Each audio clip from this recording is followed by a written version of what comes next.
मोदी की बोटी बोटी काट डालेंगे, कोई किंतु परंतु का स्कोप नहीं है। मोदी तेरी कब्र खुदेगी, मर जा मोदी। तो आपने तीसरे नंबर की बात कही ना, मैं कहना चाहता हूं तीनों मंत्री हारने वाले हैं आके। मोदी की बोटी बोटी काट डालेंगे, कोई किंतु परंतु का स्कोप नहीं है। मोदी तेरी कब्र खुदेगी, मर जा मोदी। तो आपने तीसरे नंबर की बात कही ना, मैं कहना चाहता हूं तीनों मंत्री हारने वाले हैं आके। राजस्थान में आज चुनाव प्रचार समाप्त हो रहा है। इस अंतिम चरण में चुनाव प्रचार समाप्त होने के साथ साथ राजस्थान की जनता के मन की समस्त शंकाएं भी समाप्त हो गई हैं। अब समस्त शंकाओं का एक ही समाधान और वो है कमल का निशान। ये जनता के मन में क्रमशः स्पष्ट हो गया है। आज बीकानेर की धरती पर हैं। अगर आप देखें तो इस क्षेत्र की व्यथा अपने आप में अलग है। शिक्षा का केंद्र माना जाता है, माध्यमिक शिक्षा बोर्ड का केंद्र यहां, और शिक्षा मंत्री भी यहां। और उसके बाद जो शिक्षा व्यवस्था ने बदहाल स्थिति देखी है, मुझे लगता है वो अशोक गहलोत जी के नेतृत्व की कांग्रेस सरकार का असली हाल बताने के लिए पर्याप्त है।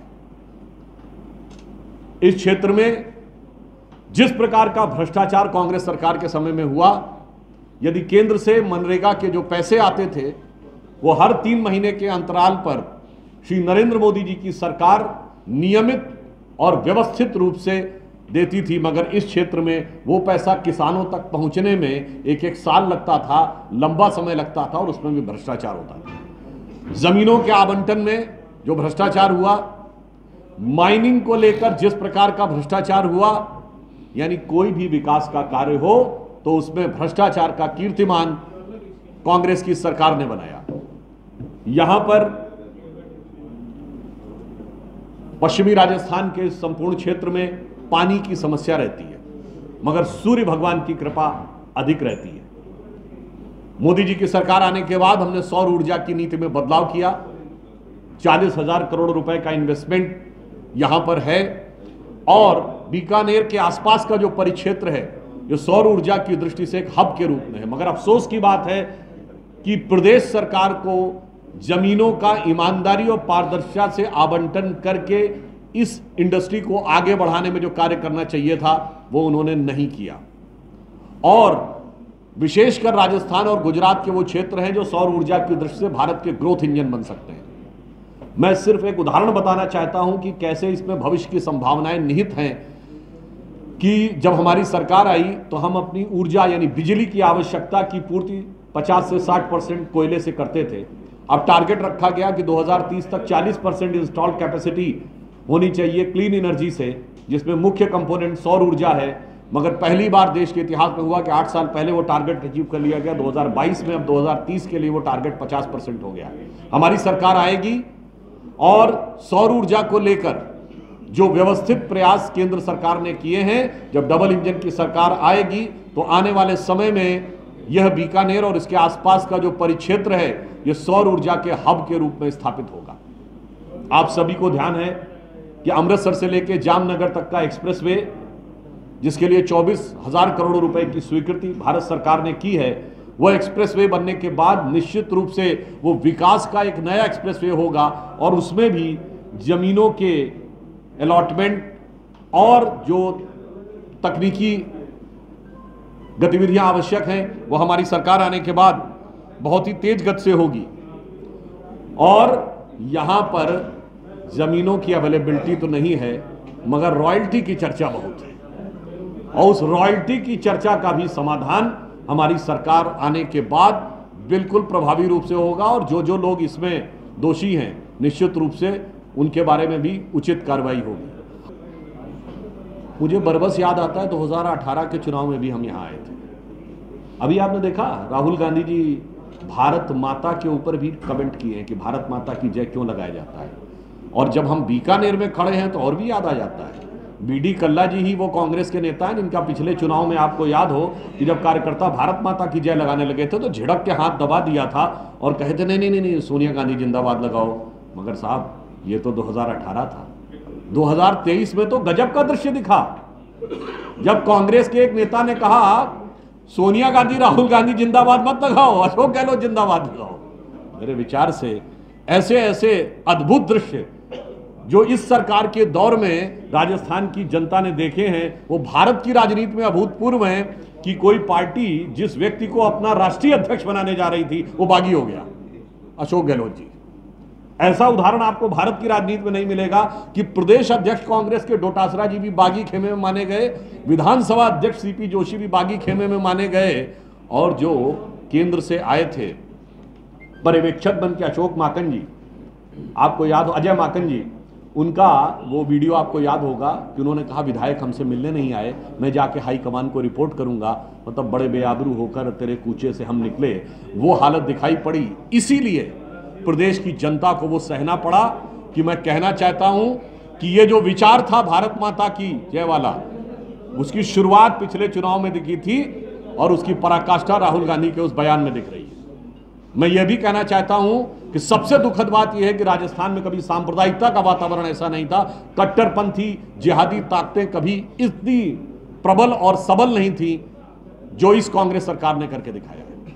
पीएफआई को रैली निकालने की परमिशन देना हो, जयपुर ब्लास्ट में गजब जादूगरी है साहब, कि निचली कोर्ट से फांसी की सजा हो जाए और ऊपर के कोर्ट से सब बरी हो जाएं। ऐसी गजब की पैरवी आपने कभी नहीं देखी होगी जो इन्होंने करके दिखाया। इसलिए राष्ट्रीय सुरक्षा और राजस्थान की जनता के जान और माल की कीमत के ऊपर भी राजनीति करने का प्रयास करना बहुत दुखद है। और इनकी राजनीति कैसी है, याद करिए अशोक गहलोत जी ने क्या कहा था कि राजस्थान को, जयपुर में बोले थे, घूंघट मुक्त कर देंगे, बोले थे ना, मगर जैसे ही दूसरी चीज आती है तो कहते हैं घूंघट तो मुक्त होना चाहिए, बुर्का युक्त होना चाहिए। मतलब महिलाओं के प्रति विचार में कैसी कलाबाजी खाई जाती है, ये अगर देखना हो तो राजस्थान में कांग्रेस की सरकार के स्टैंड से देखना चाहिए।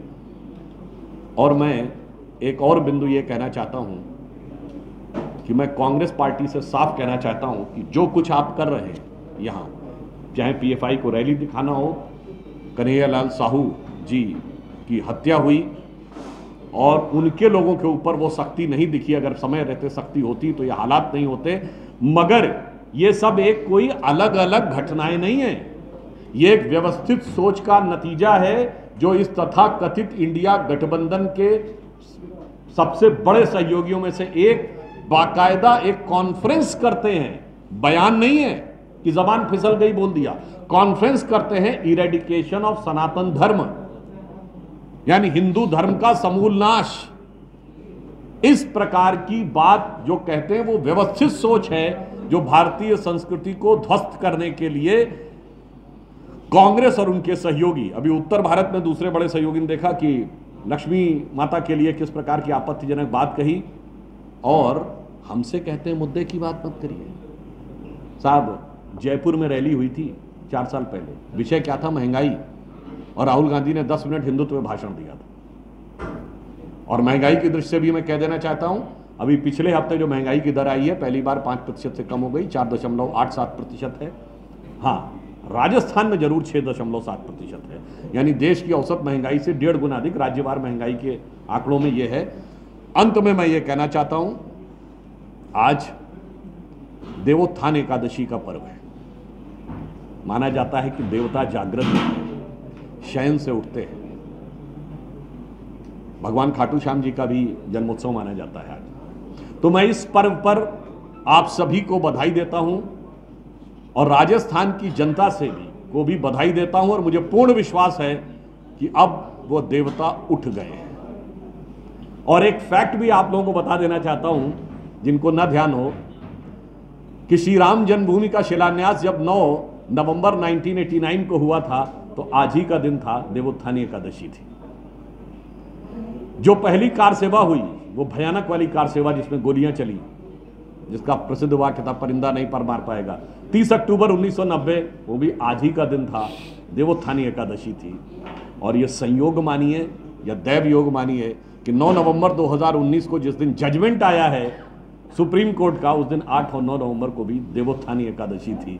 तो मैं मानता हूं कि अब भारत की जनता के अंदर का देवत्व जग रहा है वो उठ रहा है और एक नए विकास की इबारत जो प्रधानमंत्री श्री नरेंद्र मोदी जी के नेतृत्व में भारत लिखता जा रहा है, लिखने के लिए तैयार हो रहा है विश्व के पटल पर, राजस्थान भी उसी के साथ सिर्फ साथ में कंधे से कंधा मिलाकर खड़ा होता हुआ नहीं दिख रहा है, अग्रणी भूमिका निभाता हुआ दिख रहा है। इसलिए मैं कहना चाहूंगा, इस चुनाव अभियान की समाप्ति के दिन की अरुण गगन पर महाप्रगति का अब ये मंगल गान उठा, करवट बदला अंगड़ाई ली, सोया हिंदुस्तान उठा, आज नए बदलाव का संकल्प ले, अब ये राजस्थान उठा। धन्यवाद। आज आप दोबारा जनता की तरफ से मांग रहे हैं कि भी जनादेश मिलेगा। एक समय ऐसा आया था जब ऐसा लग रहा था कि राजस्थान में भी भाजपा की सरकार बन सकती है, तो उसके प्रयास भी हुए। वो विफलता कहाँ रह गई थी आपकी? क्या कारण थे? ऐसी कौन सी पनौतियाँ थी उस समय जो आपका ये काम नहीं हो पाया?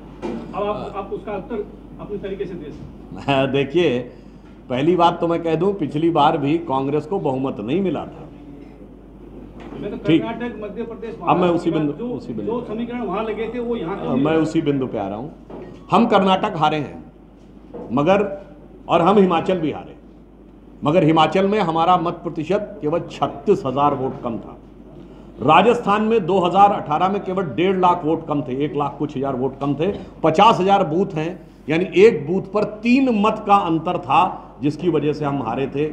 1% वोट का अंतर था। कर्नाटक हम हारे हैं, मगर 38% वोट के साथ हम आज तक के अपने हाईएस्ट वोट बैंक के ऊपर, अभी भी वोट प्रतिशत के ऊपर कर्नाटक में अभी भी हैं। ये वो हार है जो राजनीति में चलती रहती है। मगर कांग्रेस जहां हारी है, उत्तर प्रदेश लगभग सारी सीटों पे जमानत जब्त, इसे हार नहीं तबाही कहते हैं। दिल्ली 2 बार विधानसभा में 0, 2 बार लोकसभा में 0, इसे हार नहीं तबाही कहते हैं। गुजरात वोट प्रतिशत आधा हो गया, 16%। 32 सीटें ऐसी थी गुजरात में जो सन 47 के बाद से कभी नहीं हारे थे, उसमें से 16 हार गए, इसे हार नहीं तबाही कहते हैं। तो हमारी जो पराजय है, ये वो है जिसे आप कहते हैं राजनीति में हार जीत चलती है, मगर वो जहां हो रहे हैं वहां पूरी तरीके से साफ होते जा रहे हैं। इसलिए हमारी और उनकी सोच में, और जहां आपने एक बात कही पनौती का विषय, तो हम सिर्फ ये कहना चाहेंगे कि साहब, हाँ बिल्कुल, मैं बताना चाहता हूं क्यों। साहब, ये देश की और राजस्थान की विवेकपूर्ण जनता बहुत अच्छी तरीके से समझती है कि पनौती कौन है। ठीक, वैसे इस शब्दों का प्रयोग करने से बचना चाहिए सम्मानित लोगों के लिए। मगर फिर भी आपको पता है, श्री राहुल गांधी जी एक ब्रिटिश कंपनी में शेयर होल्डर रहे। आपको ना पता हो तो बता दूं, उस कंपनी का नाम था बैकऑप्स, बंद हो गई। उसके बाद वो एक कंपनी में कंसल्टेंट रहे, उस कंपनी का नाम था मॉनिटर, बंद हो गई।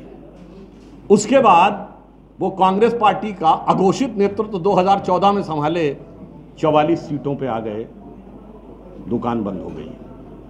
2019 में प्रत्यक्ष अध्यक्ष पद संभाले, मुख्य विपक्षी दल के लायक बहुमत नहीं मिला, और तो और आपकी खानदानी सीट भी हार गए। तो मुझे लगता है हमारे नेता वो हैं जिनका नेतृत्व आया और बीजेपी अपने सर्वकालीन सर्वश्रेष्ठ प्रदर्शन पे खड़ी है, और एक दूसरे वो हैं जो मैं पूरी बात कर रहा हूं। विफल क्यों रहे? जो कर्नाटक, मध्य प्रदेश, महाराष्ट्र में एक बूथ पर 3 वोट की है। 10-10 करोड़ रुपए का आरोप आज भी सीएम लगा रहे हैं कि 10-10 करोड़ रुपए देने को तैयार बैठे थे ये लोग, और इनसे हुआ नहीं, तो ये विफलता मानी जाएगी। ऑपरेशन लोटस विफल होने की बात कह रहे हैं। दरअसल सुनिए भैया, यहाँ तो ऑपरेशन एलिफेंट हो गया भैया। वो हाथी आपके साथ में खड़ा था, हाथी हजम कर गए, और वो बेचारे आज तक उनके दिल में दर्द है कि हम तो आपके साथ थे फिर भी ले गए। इसलिए राजस्थान की कहानी तो बिल्कुल अलग इबारत जो कांग्रेस ने लिखी है। मगर मैं जो बात कहना चाहता हूं, कौन पनौती है ये मैं जनता के विवेक पे छोड़ता हूं। मैंने कुछ उदाहरण बता दिए हैं कि उसके बाद स्वयं समझा जा सकता है कि भाई 138 साल के इतिहास में कांग्रेस का नेतृत्व कभी नायक बना, कभी खलनायक बना, उपहास का पात्र पहली बार बना। इसलिए मुझे लगता है कोई ऐसी बात नहीं है, बहुत से लोग लिख के। तो मुझे अचानक एक और बात याद आ गई सचिन पायलट जी से। ये राजस्थान की सरकार एक ऐसे जहाज की तरह हो गई जिसको 2 पायलट चलाने की कोशिश कर रहे हैं, वो भी अपोजिट डायरेक्शन में। तो ऐसे जहाज के क्रैश होने की संभावना रहती है, तो इस चीज से भी हम मुक्ति मिलने वाली है। मुख्यमंत्री कौन बनेगा ये बताओ। ऐसा व्यक्ति बनेगा जो अशोक गहलोत जी की इस सरकार के संतरास से मुक्ति देगा, राजस्थान को विकास देगा, जन जन को कल्याण देगा, सुरक्षा देगा और राजस्थान के गौरव को पुनर्स्थापित करेगा। आपने चेहरे की बात कही, तो पार्टी रणनीति के अनुसार समय समय पर किसी राज्य में चेहरा घोषित करके चुनाव लड़ती, कभी नहीं। 2003 के चुनाव में जब वसुंधरा जी यहाँ प्रोजेक्ट होकर चुनाव लड़ी थी, हमने मध्य प्रदेश और राजस्थान में घोषित किया था, छत्तीसगढ़ में घोषित नहीं किया था। 2017 में उत्तर प्रदेश में योगी जी घोषित नहीं थे। परंतु जो चेहरे का सवाल है, उसमें एक मामले में बहुत मजेदार सवाल है साहब। एक चेहरा यहां है, 2018 के चुनाव में पुष्कर में, इसी राजस्थान में अपना गोत्र तक बताए थे, ठीक। और दक्षिण भारत में चेहरा है हिंदू धर्म का समूल नाश, ठीक। ये चेहरे में इतने चेहरे लग जाते हैं कि वहां चेहरे को समझना मुश्किल होता है। अब बताइए, वहां ये कहे थे और आज क्या कहते हैं, जातिगत जनगणना चाहिए। ये वही पार्टी है ना जो कहती थी जात पे न पात पे, इंदिरा जी की बात पे मोहर लगेगी हाथ पे। आज पिछले चुनाव में नारा चला था सर, वसुंधरा तेरी खैर नहीं, मोदी तुझसे बैर नहीं। ये नारा तो लोगों की कल्पना में था, ऐसा किसी प्रकार का ना हमारे यहाँ किसी से बैर है। हमारे यहाँ सब वसुंधरा जी राजस्थान की वरिष्ठ नेता हैं, सबसे वरिष्ठ नेता हैं, उनके नेतृत्व में 2 बार सरकार चली और उनका पूरा मान सम्मान है, हर पोस्टर में आपको दिखाई पड़ती है। हमारे यहाँ किसी प्रकार की समस्या नहीं है, समस्या वहाँ है। सुनिए, आपने देखा एक फोटो जारी की गई जिसमें अशोक गहलोत और ये सचिन पायलट जी बैठे हैं, वीडियो तक नहीं जारी कर पाए, कह रहे हैं बड़ा सामंजस्य है। और मैं एक और, आप प्रबुद्ध पत्रकार हैं तो आपके लिए फूड फॉर थॉट छोड़ता हूँ। सुना सोनिया गांधी जी जयपुर आई थी क्योंकि दिल्ली में पोल्यूशन बहुत था, आबो हवा अच्छी नहीं थी। अब अगर आबो हवा के लिए जाना था तो शिमला भी जा सकती थी, जहां प्रियंका गांधी का घर भी है, कश्मीर भी जा सकती थी। ऐसा तो नहीं कि जयपुर में जो सियासी आबो हवा अंदर की गड़बड़ थी उसका समाधान करने के लिए, सीधे आने से बचने के लिए ये कहा गया कि आबो हवा से बचने के लिए आए हैं। मुझे लगता है इसमें कुछ जयपुर की या राजस्थान की सियासी आबो हवा का भी रोल है। आप प्रधानमंत्री जी की बात करते हैं तो कोई भी सर्वेक्षण उठा के देख लीजिए, आज का नहीं 2007 के बाद से आज तक का, मिनिमम 54-55%, मैक्सिमम 70 से 72% प्रधानमंत्री के रूप में लोगों की पसंद मोदी जी हैं। और ये भारत नहीं, दुनिया में ऐसे इकलौते व्यक्ति हैं जो पिछले कई सालों से मॉर्निंग कंसल्टेंट की रेटिंग में विश्व के सबसे लोकप्रिय नेता के रूप में स्थापित हो रहे हैं। तो यहाँ पर यही अंतर है। देखिए साहब, क्या होता है कि आप कोई सर्वे देखिए तो बीजेपी को जो मत प्रतिशत दिखाया जाता है और मोदी जी का पॉपुलैरिटी उससे ऊपर होता है, यानी जब मोदी जी आएंगे तो बीजेपी उठेगी। और कांग्रेस का जो मत प्रतिशत दिखाया जाता है, भारत की राजनीति के चिर युवा और चिर व्याकुल का जो रेटिंग है वो उससे नीचे होता है। तो इसलिए अंतर है, ये उनकी दुखती रग है और हमारे लिए सौभाग्य का। जो भी आप ये संज्ञाएं देते हैं, इसमें किसी का नाम नहीं लिया गया, उड़ता तीर खुद लिया गया है अपने ऊपर। मगर मैं जो बताने जा रहा हूं उसमें दुख के साथ कहता हूं, आक्रोश के साथ कहता हूं, प्रधानमंत्री जी का नाम लेके मोदी की बोटी बोटी काट डालेंगे। कोई किंतु परंतु का स्कोप नहीं है। मोदी तेरी कब्र खुदेगी, मर जा मोदी। मौत के प्रकार बताना, और बताने वालों में छोटे मोटे नहीं, मतलब सुबोधकांत सहाय जैसे गृह राज्य मंत्री जैसे लोग रहे। हमने कभी किसी प्रधानमंत्री, श्रीमती इंदिरा गांधी जी के दौर में आपातकाल लगा, पूरे लोकतंत्र की मौत हो गई, मगर हमने कभी किसी प्रधानमंत्री की मौत की कामना नहीं की, मौत के प्रकार नहीं बताए। इसलिए जब वो बात कहें तो इस बात को गौर से कहें, हमने कभी नाम नहीं लिया, आपने खुद मान लिया कि हमारे लिए है। आपने जो बोला है, दुख के साथ कहता हूं, कोई किंतु परंतु का स्कोप नहीं छोड़ा है, सीधे मोदी जी। मगर हुआ क्या, आप मोदी जी के प्रति नफरत फैलाते गए और जनता उन्हें मोहब्बत देती चली गई। तो मरीजे नफरते मोदी पर लानत खुदा की, मर्ज बढ़ता गया जो दवा की। हमें भी दे दीजिएगा तो हम आपकी बात का उत्तर दे चुकेंगे। हम घूमकर सब तरफ आ रहे हैं और बहुत साफ दिखाई पड़ रहा है। तो आपने तीसरे नंबर की बात कही ना, मैं कहना चाहता हूं तीनों मंत्री हारने वाले हैं आके। ये भी आपने बहुत अच्छा सवाल किया है, फेवरेट सवाल हो रहा है। नहीं देखिए, बताता हूं मुस्लिम समाज के साथ क्या हुआ। हमने ईमानदारी से जो गरीबों के लिए कल्याण की योजनाएं हैं, प्रधानमंत्री मोदी जी ने जो किया है, अल्पसंख्यक समुदाय के 70% लोग हैं जिनको किसी न किसी योजना का लाभ अवश्य मिला है। ये हमारी पूरी ईमानदारी है कि हम भेदभाव के बगैर खौफ पैदा किए हुए सबके साथ, सबका साथ, सबका विकास में विश्वास करते हैं। मगर जो लोग कहते हैं कि साहब इन्होंने टिकट दिए, अब देखिए टिकट के साथ क्या क्या किया। मैं एक उदाहरण बोलना चाहता हूं, वैसे मैं पहले पार्लियामेंट में बोल चुका हूं। राजस्थान में तो बहुत राजे रजवाड़े रहे। ये आज़ादी के समय जो अल्पसंख्यक समुदाय कहे जाते हैं, कितनी जैन रियासतें थीं, कितनी क्रिश्चियन रियासतें थीं, कितनी यहूदी रियासतें थीं, कितनी पारसी रियासतें थीं, एक भी नहीं। इक्का दुक्का सिख रियासतें थीं, महाराजा पटियाला वगैरह छोड़ दें, और लाइन लगा के मुस्लिम रियासतें थीं। नवाब पटौदी, नवाब भोपाल, जूनागढ़ के नवाब, लखनऊ के नवाब, भोपाल के नवाब, हैदराबाद के निजाम। और फिर क्या हो गया भाई? फिर आज बैकवर्ड रह गए। फिर सच्चर कमेटी में 2013 में कहते साहब हमारी तो स्थिति इतनी खराब हो गई। इसलिए सवाल ये है, मुस्लिम को टिकट क्यों नहीं? मैं जो कहना चाहता हूं, टोपी पहन के टोपी पहना दी। जो सबसे ज्यादा पढ़े लिखे थे, जो हुक्मरान वक्त थे, वो मजलूम हो गए क्योंकि सेक्युलरिज्म के जाल में फंसे और उलझलूल हो गए। हमने जो आगे बढ़ाया, हमने साहब टिकट नहीं, हमने डॉक्टर एपीजे अबुल कलाम को भारत का राष्ट्रपति बनाया। और मैं विनम्रता और चुनौती से कहता हूं, भारत में नहीं, आलमे इस्लाम में डॉक्टर कलाम से बड़ा साइंटिस्ट नहीं पैदा हुआ। और बात तो सुनिए मान्यवर, आज की सियासत में सबसे योग्य, मैं उलेमाओं की बात नहीं कर रहा हूं, सबसे योग्य मुस्लिम जिसको धर्म की सबसे ज्यादा जानकारी हो, हमारे केरल के राज्यपाल आरिफ मोहम्मद खान। किसी से बात करवा लीजिए। और मैं ये भी बताना चाहता हूं, ये बताइए डॉक्टर कलाम के नमाज़े जनाजे में कितने लोग गए थे? किसी सेकुलर नेता की फोटो दिखाइए। पहली शहादत देने वाले भारत के gallantry award winner brigadier Mohammad Usman के घर पे कितने लोग गए? 2015 में वीर अब्दुल हमीद की शहादत की 50वीं वर्षगांठ हुई, मोदी जी ने उनकी पत्नी को बुलाकर सम्मानित किया, कितने लोग गए उनके घर पे? पहली शहनाई बजाई थी उस्ताद बिस्मिल्लाह खान ने 15 अगस्त 47 को। 2001 में जाके भारत रत्न मिलता है, 50 साल सेकुलर में नहीं। इसका मतलब हम अच्छे और सच्चे मुसलमान के साथ हैं। आप किसके साथ हैं? इशरत जहां, याकूब मेनन, जाकिर नायक, बुरहान वानी। आप अपराधी और आतंकवादी के साथ हैं, बस अंतर ये। नवंबर 1949 की रात को श्री राम लला प्रकट हुए और कांग्रेस की तत्कालीन सरकार में यूपी के मुख्यमंत्री गोविंद बल्लभ पंत ने कहा कि मूर्तियां हटा दो। तत्कालीन डीएम ने मुख्यमंत्री का आदेश मानने से मना कर दिया। और ये मैं इसलिए बता रहा हूं क्योंकि संविधान 26 जनवरी 50 को लागू हुआ है, ये दिसंबर 49 की बात है। तब तक चीफ मिनिस्टर की पावर डिफाइंड नहीं थी, ब्रिटिश टाइम का रूल चल रहा था। तो कांग्रेस के मुख्यमंत्री स्वयं गए हटवाने के लिए। और पुराने आर्काइव्स में चेक कर लीजिएगा, अखबारों ने जानते क्या लिखा? चीफ मिनिस्टर अंडर अरेस्ट, क्योंकि डीएम ने यह कह दिया कि आप सर्किट हाउस से बाहर नहीं जाएंगे, व्यवस्था का खतरा है। दूसरा, 12 साल की मियाद होती है टाइटल सूट में। 49 दिसंबर से लेकर 61 दिसंबर तक मुस्लिम पक्ष पैरोकारी नहीं था।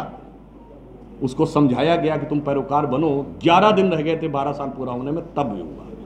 अब आप उसके बाद आप आइए, जो आपने बात कही 1986 में जब ताला खुला तो अदालत ने खुलवाया। 1989 में चुनाव में भगवान राम का प्रयोग, दिसंबर 1989 अयोध्या से राजीव गांधी जी ने भगवान राम का नाम लेकर राम राज्य की घोषणा के साथ चुनाव अभियान की शुरुआत की। हमने चुनाव में युद्ध नहीं किया। और क्या पलटी खाते हैं, एक साल बाद नवंबर 1990 कार सेवकों पर गोली चलाने वाली मुलायम सिंह सरकार का समर्थन कर दिया। अब आप आइए, इनके तो नेता वो हैं, हमने कभी नहीं कहा हम मंदिर बनवाएंगे, मंदिर संत बनवाएंगे, श्री राम जन्मभूमि समिति बनाएगी, हम मार्ग प्रशस्त करेंगे। इनके नेता के रूप में पीवी नरसिम्हा राव ने शायद डेट 18 या 19 दिसंबर 1992 कहा कि हम तथा कथित बाबरी मस्जिद दोबारा तामील करेंगे। और इनके सबसे बड़े सहयोगी जो उत्तर भारत में है, मुलायम सिंह जी ने एज चीफ मिनिस्टर कहा कि हम बाबरी मस्जिद तामील, ये कह के भाई साहब हिंदू धर्म का नहीं इस्लाम का भी मजाक उड़ा दिया, क्योंकि इस्लाम की मान्यताओं के अनुसार वो काफिर है और काफिर को हक नहीं है मस्जिद तामील करने का। अब दूसरी बात सुनिए जनाब, उतना ही नहीं हुआ, इनके नेता वकील का चोला ओढ़ के खड़े हुए जाके, और ये तक बोला है कपिल सिब्बल जी, अब तो चले गए दूसरी पार्टी में, कि 2019 के बाद ले जाओ जजमेंट। साहब कितना रोकने की कोशिश की, मगर स्थिति क्या हुई है वही जो राम रचि रखा। कोकरी तर्क बढ़ावे शाखा, आज सारी परिस्थितियां बदल गई हैं। तो मुझे लगता है कि इन्होंने फिर भगवान राम को काल्पनिक कह दिया, हलफनामा दिया कोर्ट में, बयान नहीं था, हलफनामा दिया कोर्ट में। 2014-19 सारी बात होते होते कोई बात नहीं। मैं तो कहता हूं अब भी अगर ईमानदारी से आस्था रख दो तो कहा जाता ना, तुलसी अपने राम को रीझ भजे चाहे खींच, खेत पड़े पर जामी है उल्टा सुल्टा बीज। हम तो रीझ के भजे थे, आप चुनाव की दृष्टि से खींच के बोले।